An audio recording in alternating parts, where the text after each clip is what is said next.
ஆண்டவராகிய இயேசு கிறிஸ்துவின் கிருபையும் சமாதானமும் உங்கள் அனைவரோடும் கூட என்றென்றைக்கும் இருப்பதாக.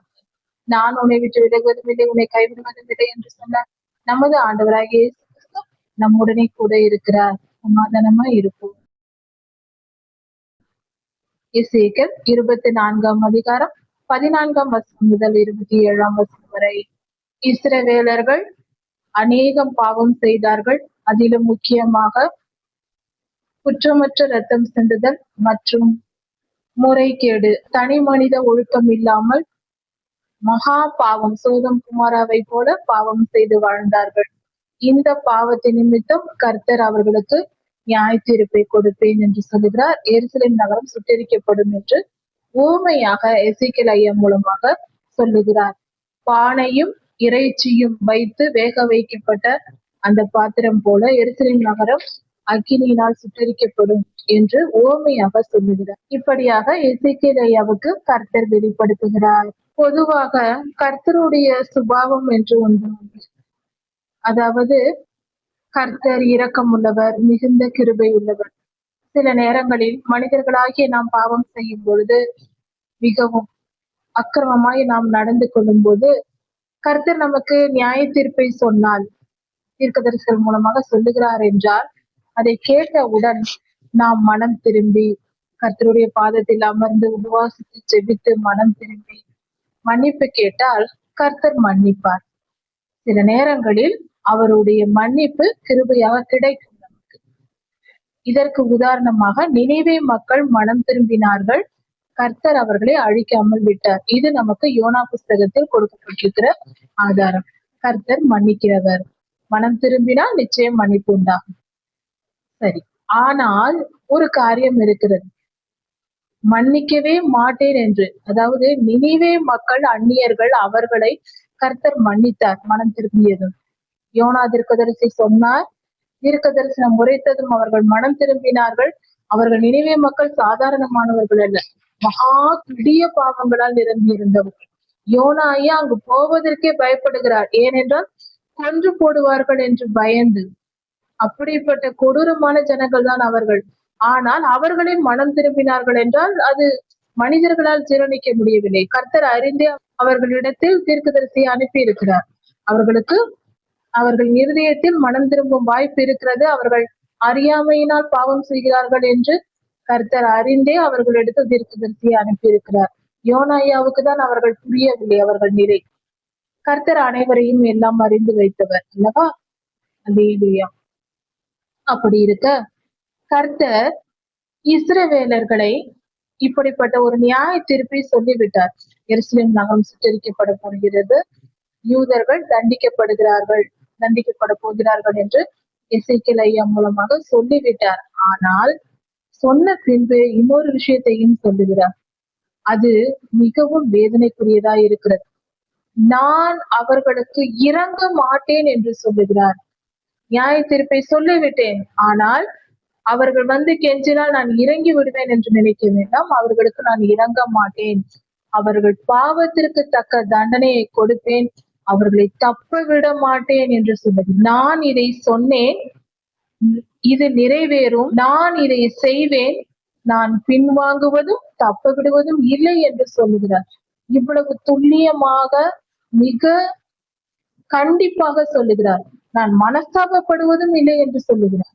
அந்த அளவுக்கு அவர்களுடைய அக்கிரமம் பெருகி இருக்கிறது. மனிதர்களுடைய பாவங்களை 2 வகையாக பிரிக்கலாம். ஒரு மனிதன் தன் இருதயத்தில் துர்க்குணத்தோடு பிறந்து வாழ்ந்து பரம்பரையாக துர்க்குணம் இருக்கும். கெட்ட குணங்கள், பிறரை துன்புறுத்தி பார்ப்பது, கொடுமை செய்வது போன்ற இயல்பான அந்த மனிதனுடைய ரத்தத்திலேயே ஊறி இருக்கிற அவனுடைய குணமாக இருக்கிற மனிதர்கள் உண்டு. அவர்கள் பாவங்கள் அதிகமாய் செய்வார்கள். அதுவும் தவறுதான், பாவம்தான். ஆனால் இன்னொரு விதம் உண்டு. சிலர் நல்லவர்களாக இருப்பார்கள், நற்குணங்கள் அவர்களுக்குள் இருக்கும். ஆனால் அறியாமையினால் விக்கிரகாராதனை போன்ற பாவத்தை செய்வதனால், அறியாமையினால் பொல்லாத ஆவிகளால் ஏவப்பட்டு இரக்கமுள்ளவர்களாய் இருந்தாலும் நல்லவர்களாய் இருந்தாலும் அவர்களும் அக்கிரமம் பெரிதாய் செய்வார்கள். ஆவிகள் அவர்களை தூண்டிவிடும். அந்த ஆவிகளுக்கு ஏங்கி சாத்தான் தூண்டி விடுவான். இச்சையினால் சாத்தானால் தூண்டப்பட்டு அதனால் பாவம் செய்து கொண்டிருப்பார்கள். இவர்கள் இருவருடைய அக்கிரமமும் ஒரே மாதிரியா இருக்கும் செயல்கள் எல்லாம். ஆனால் இந்த பொல்லாத ஆவியினால் ஏவப்பட்டு செய்கிறவர்கள் அவர்களுக்கு கர்த்தர் மனம் திரும்ப வாய்ப்பை கொடுப்பார். எல்லோருக்கும் வாய்ப்பு கிடைக்கும் என்றாலும் மனம் திரும்புவதற்கு வாய்ப்பு அதிகமாக இருக்கும். பொல்லாத ஆவியினால் ஏவப்படுகிறவர்கள் அந்த ஆவியிலிருந்து அவர்கள் விடுபட்டு விட்டால், அதாவது இரண்டு விதமான மனிதர்கள், சாத்தானால் ஏவப்பட்டு பாவம் செய்கிற மனிதர்களை சாத்தானை விட்டு விரட்டி விட்டால் அவர்கள் நல்லவர்களாக மாறி விடுவார்கள்.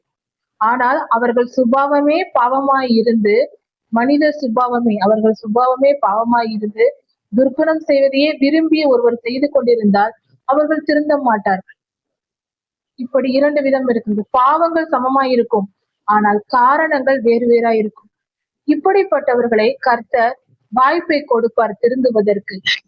சாத்தானால் ஏவப்பட்டு பாவம் செய்கிறவர்கள் அந்த சாத்தானை விரட்டி விட்டால் அவர்கள் ஜெபித்து மனம் திரும்பும் போது அவர்கள் பரிசுத்தம் அடைந்து விடுவார்கள்.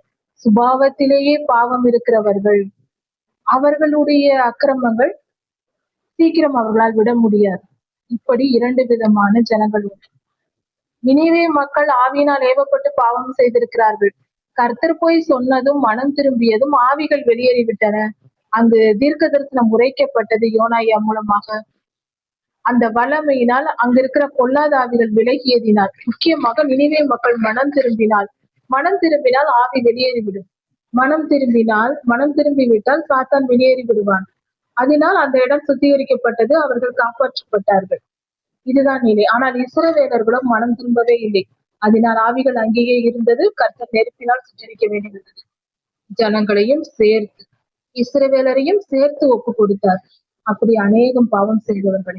இப்படிப்பட்டவர்களா இவர்கள் இருந்ததினால்தான் அவர்களுக்கு நான் இரக்கம் காட்ட மாட்டேன் என்று கர்த்தர் சொல்கிறார். உன் வழிகளுக்கும் உன் செய்கைகளுக்கும் தக்கதாக நான் உங்களுக்கு நியாய தீர்ப்பு செய்வேன் என்று கர்த்தர் சொல்லுகிறார். அதாவது பாபிலோன் ராஜா உன் செயலுக்கும் உன்னுடைய வழிகளுக்கும் ஏற்ற நியாய தீர்ப்பை கொடுப்பார் என்று கர்த்தர் சொல்லுகிறார். உனக்கு தண்டனை பாபிலோனில் இருந்து வருகிறது என்று யூதா ஜனத்துக்கு கர்த்தர் சொல்லுகிற வார்த்தை. இப்படி கர்த்தர் அவர்களுக்கு நியாய தீர்ப்பு கொடுத்துவிட்டு இன்னுமாக கர்த்தர் எசேக்கியேல் தீர்க்கதரிசியின் இடத்தில் பேசுகிறார். வேறொரு காரியத்தையும் கர்த்தர் சொல்லுகிறார்.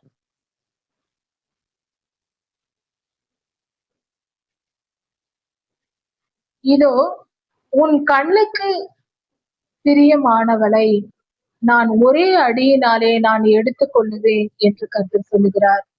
எசேக்கியேல் தீர்க்கதரிசியின் மனைவியை கர்த்தர் நான் எடுத்துக்கொள்ள போகிறேன் என்று சொல்லுகிறார். ஒரே அடியினாலே நான் எடுத்துக்கொள்ள போகிறேன் என்று சொல்லுகிறார். அப்படி நான் எடுத்துக்கொள்ளும் போது நீ அழக்கூடாது. ஒரே அடியினாலே உன்னை விட்டு எடுத்துக்கொள்ளுவேன். அப்பொழுது நீ புலம்பாமலும் அழாமலும் கண்ணீர் விடாமலும் இருப்பாயாக. அலறாமல் பெருமூச்சு விடு என்று கர்த்தர் சொல்லுகிறார். இழவு கொண்டாட வேண்டாம், துக்கம் கொண்டாடாதே. உன் பாகையை உன் தலையிலே கட்டி உன் பாதரட்சையை பாதங்களில் தொடுத்துக்கொள். உன் தாடியை மூடாமலும் துக்கம் கொண்டாடுகிறவர்களின் அப்பத்தை நீ புசியாமலும் இருப்பாயாக என்று சொல்கிறார். என்னென்ன காரியங்கள் ஒரு துக்க வீட்டில் நடக்கும் செய்வது வழக்கம் என்பதை குறித்து இங்கு ஆண்டவர் சொல்லியிருக்கிறார். ஒருவர் இறந்து விட்டால் அந்த குடும்பத்தினர் அலறுவார்கள், அழுவார்கள், துக்கம் கொண்டாடுவார்கள், துக்கத்திற்காக உணவு தயாரிப்பார்கள், துக்க உணவு தயாரிப்பார்கள். அந்த காலத்தில் புளிப்பில்லாத அப்பம் செய்வார்கள். புளிப்புள்ள அப்பம் என்றால் பிரெட், ஈஸ்ட் கலந்து புளிக்க வைத்து செய்வது பிரெட். அதை புளிப்புள்ள அப்பம், அதாவது நன்றாக இருக்கும் போது சந்தோஷமான நிகழ்வுகளில் இதை செய்வார்கள். துக்க வீடு என்றால் புளிக்க வைக்காத அப்பம், அப்படி என்றால் சப்பாத்தி மாவை எடுத்து பிசைந்து உடனே அப்பமாக சுடுவார்கள். அதை தான் செய்வார்கள். அது துக்க உணவாய் இருக்கிறது அவர்களுக்கு. இப்படி துக்க உணவை நீ புசிக்காமலும் தலையில் பாகையை கட்டிக்கொண்டு, தலைப்பாகையை எடுக்காமல் அதை வைத்துக் கொண்டு, கால்களில் செருப்பை போட்டுக்கொண்டு பெருமூச்சு மட்டும் விடு, அழாதே, அலறாதே, துக்கம் கொண்டாடாதே என்று சொல்லுகிறார். உன் தாடியை மூடிக்கொள்ளாதே. இன்றும் கூட தாடியை மீசையை எடுத்துக் கொள்வார்கள். குடும்பத்தில் பெரியவர்கள் இறந்து விட்டால் அவர்கள் பிள்ளைகள் இப்படியாக ஆண்கள் எடுப்பது வழக்கம். அதையும் நீ செய்யாதே என்று சொல்கிறார். தாடியை மூடாதே என்று சொல்லுகிறார். இப்படி கர்த்தர் சொன்னதும் அதை கேட்டு விடியற் காலம் ஆன போது எசேக்கியேல் தீர்க்கதரிசி ஐயா இஸ்ரவேல் ஜனத்தோடு போய் சொல்லுகிறார், கர்த்தர் இப்படி என்னோடு பேசினார், என் மனைவியை கர்த்தர் எடுத்துக்கொள்ள போகிறார், அதாவது என் மனைவி இறக்கப் போகிறார், கர்த்தர் இப்படி சொன்னார் என்று சொல்லுகிறார். இவர் விடியற் காலத்தில் சொல்லுகிறார், மாலையில் அவரது மனைவி உடனே இறந்து விடுகிறார்.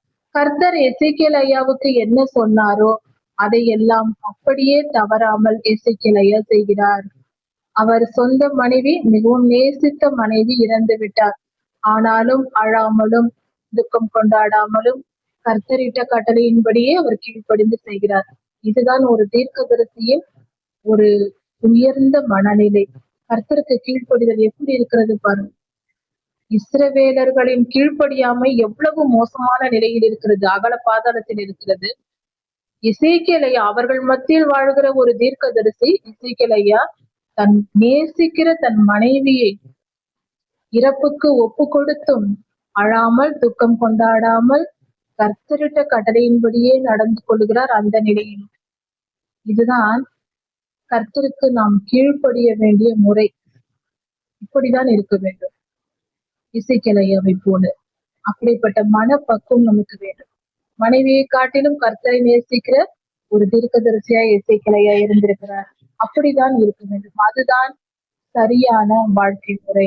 இப்படி எசேக்கியேல் ஐயா துக்கம் கொண்டாடாமல் அமைதியா இருப்பதை பார்த்து எல்லோருக்கும் முன்னாடி சொல்லிவிட்டார், வேறு விடியற் காலமே சொல்லிவிட்டார், மாலையில் இப்படி நடந்து விட்டது. இந்த நிலையில் ஜனங்கள் எல்லாம் கேட்கிறார்கள், இது எதற்கு அடையாளம், ஏன் இப்படி இருக்கிறீர் என்று கேட்கிறார்கள். இதற்கு ஏதாவது ஒரு காரணம் இருக்கும் அல்லவா, இது ஏன் இப்படி நடக்கிறது என்று இஸ்ரவேலர்கள், அதாவது யூதர்கள், எருசலேமில் இருப்பவர்கள் எசேக்கியேல் ஐயாவிடம் வந்து கேட்கிறார்கள். இப்படியாக தன்னுடைய மனைவியின் இறப்புக்கு இறந்த பின்பும் எசேக்கியேல் ஐயா கர்த்தருடைய வார்த்தையின்படி துக்கம் கொண்டாடாமல் இருந்ததினால் ஜனங்கள் எல்லாம் அவரை பார்த்து ஏன் இப்படி இருக்கிறீர்கள் என்று கேட்கிறார்கள்.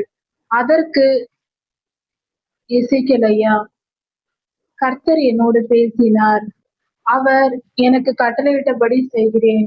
இது எதற்கு ஓமையாக இருக்கிறது என்றால், ஜனங்களே கேட்கிறார்கள், நீர் இப்படி இருப்பதற்கு அடையாளம் என்ன, ஏதோ காரணம் இருக்கிறது என்று ஜனங்களுக்கு தெரியும். கர்த்தர் சொல்லி இருக்கிறார், அதனால்தான் எசேக்கியேல் ஐயா இப்படி இருக்கிறார் என்று தெரிந்தே கேட்கிறார்கள். அதற்கு எசேக்கியேல் ஐயா சொல்லுகிறார், கர்த்தர் சொன்னார், உங்கள் பலத்தின் முக்கியமும் உங்கள் கண்களின் விருப்பமும், உங்கள் பலத்திற்கு மிக முக்கியமான இஸ்ரவேலரின் பலம் கர்த்தருடைய தேவாலயம், அவர்களின் விருப்பம் கர்த்தருடைய தேவாலயம், உங்கள் ஆத்தும வாஞ்சை எருசலேம் நகரம். இப்படிப்பட்ட என்னுடைய பரிசுத்த ஸ்தலத்தை நான் பரிசுத்த குலைச்சலாக்குகிறேன் என்று கர்த்தர் சொல்லுகிறார். அதாவது இப்படி பரிசுத்தமாய் நீங்கள் கொண்டாடுகிற நான் உங்களுக்கு கொடுத்த இந்த இடத்தை நான் பரிசுத்த குலைச்சலாக்குகிறேன் என்று சொல்லுகிறார். அதில் அழிவை ஏற்படுத்துகிறேன் என்று கர்த்தர் சொல்லுகிறார். காரணம், அவர்கள் செய்த பாவங்களின் நிமித்தம் கர்த்தர் அந்த இடத்தை சுத்திகரிப்பதை, எருசலேமை சுட்டெரிப்பதை சொல்லுகிறார். அது பரிசுத்தமாய் பாதுகாக்கப்பட வேண்டிய இடம்.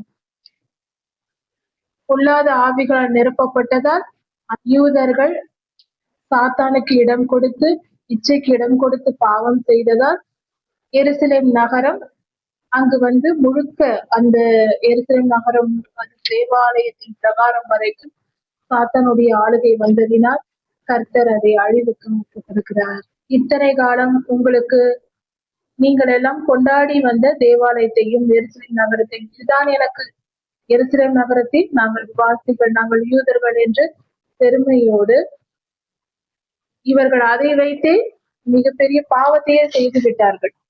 அதையெல்லாம் நான் அழித்து போடுவேன். உங்கள் பலமாய் இருக்கிறது, உங்கள் விருப்பத்தை எல்லாம், உங்கள் விருப்பமே எருசலேம் நகரமும் தேவாலயமும் தான், அதை நான் அழித்து போடுவேன் என்று கர்த்தர் சொன்னார்.